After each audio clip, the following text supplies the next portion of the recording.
Sometimes parents loved their sons so much that they made a romance out of their lives. They thought our youth could help us overcome everything. Maybe moms and dads forgot about this one small fact. Being on the verge of 17 could be harsh and painful and confusing. Being on the verge of 17 could really suck.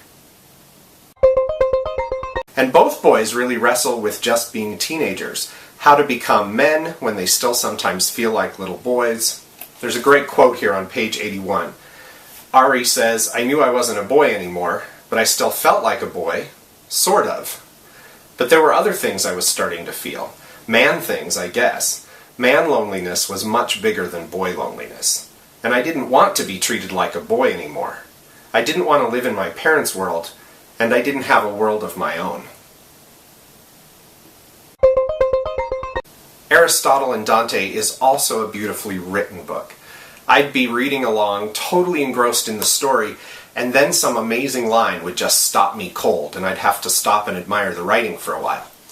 At one point, Ari is talking about his father, and he says, "I loved my father for the careful way he spoke. I came to understand that my father was a careful man. To be careful with people and with words was a rare and beautiful thing."